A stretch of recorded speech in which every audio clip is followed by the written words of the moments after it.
Hello students, তোমরা কেমন আছো? আশা করি সবাই ভালো আছো। আমি তন্ময়দা, আর তোমরা দেখছো তন্ময়দার পাঠশালা।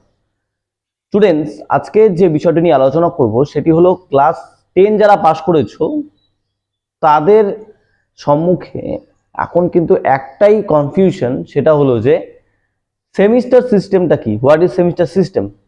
আমাদের ক্লাস 11-12 এর আগে বা স্কুলেও এর আগে কিন্তু সেমিস্টার সিস্টেম ছিল না, ঠিক আছে, আমাদের ওয়েস্ট বেঙ্গল বোর্ডে।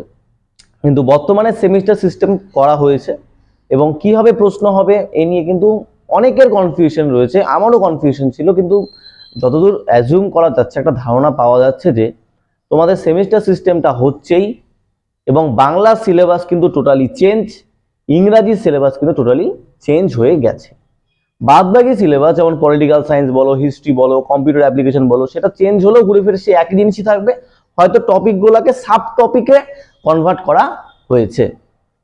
তো যদি সিলেবাস কি সেটা জানতে হয় তাহলে, বা কি কি পড়া রয়েছে বাংলা, কম্পিউটার অ্যাপ্লিকেশন বা পলিটিক্যাল সায়েন্স, আমার ডেসক্রিপশনে লিঙ্ক রয়েছে, সেখান থেকে তোমরা পিডিএফটি ডাউনলোড করতে পারো। আচ্ছা, এবার বলি যে সেমিস্টার সিস্টেমটা কেমন হবে। সেমিস্টার সিস্টেম হচ্ছে, এটা তো শিওর, এবং মোট তোমাদের 11 আর 12 মিলেই কিন্তু এই সেমিস্টার সিস্টেমটা হবে। 11-এ দুটি সেমিস্টার হবে, একটা নভেম্বর মাসে সম্ভবত, আর একটা হলো সম্ভবত তোমাদের ওই ফেব্রুয়ারি বা মার্চ মাস নাগাদ আর কি হতে পারে। এই ফার্স্ট সেমিস্টার যেটা রয়েছে, ফার্স্ট সেমিস্টারে তোমাদের শুধুমাত্র এমসিকিউ থাকবে এবং তার আলাদা টপিক রয়েছে। ওই কয়েকটা চ্যাপ্টার পড়লেই তোমাদের হয়ে যাবে, 40 মার্কসের থাকবে এমসিকিউ।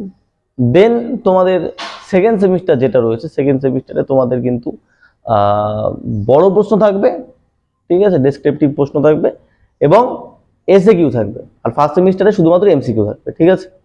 এই দুটো মিলে হয়ে গেল 11, এবং দুটো হবে তোমাদের স্কুলে।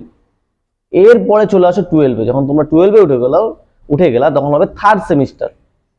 থার্ড সেমিস্টারে কি হবে? থার্ড সেমিস্টারে তোমাদের বাইরের স্কুলে পরীক্ষা দিতে হবে, এবং থার্ড সেমিস্টারে প্রথম পরীক্ষাটা শুধুমাত্র এমসিকিউ থাকবে। ফোর্থ সেমিস্টারের পরীক্ষাটা কিন্তু তোমাদের কিন্তু এসএ কিউ আর বড় প্রশ্ন থাকবে।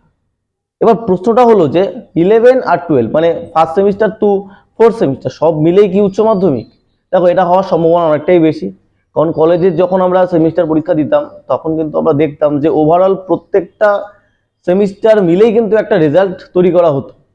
যদি সেটাই হয় তাহলে কিন্তু প্রত্যেকটা সেমিস্টারে কিন্তু তোমার ওই 40 নাম্বার এরকম করে নাম্বার আছে, ঠিক আছে, বা 80 নাম্বার এরকম করে নাম্বার রয়েছে, ঠিক আছে।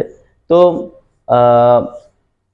আমার যা মনে হয় যে তোমাদের কিন্তু 11 আর 12 মিলে কিন্তু একটা ওভারঅল রেজাল্ট তৈরি করা হবে, সেটার উপরে কিন্তু পার্সেন্টেজ এইচএসে ঠিক করা হবে। এখন নাম্বার ডিভিশন কত আছে, এমসিকিউতে 40 থাকবে নাকি এসএকিউ আর এমসিকিউ মানে এমসিকিউতে শুধুমাত্র 40 থাকবে, নাকি সেকেন্ড সেমিস্টারে আবার বড় প্রশ্ন বা ডেসক্রিপটিভ প্রশ্ন বা তোমার হলো এসিকিউ এগুলা মিলে আবার 80 থাকবে, এটা বলাটা খুব মুশকিল।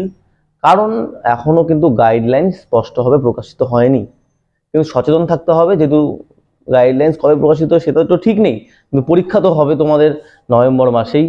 ফলে সেই জায়গায় দাঁড়িয়ে ফার্স্ট সেমিস্টারটা দ্রুত শেষ করতে হবে। এবং বলে রাখি যে আমার এই তন্ময়দার পাঠশালাতে ক্লাস 11 এবং 12-এর Bangla, political science, computer application এবং হিস্ট্রি পড়ানো হয়। যদি কেউ পড়তে ইচ্ছুক তারা নিচে দেওয়া নাম্বারে যোগাযোগ করতে পারো। ধন্যবাদ।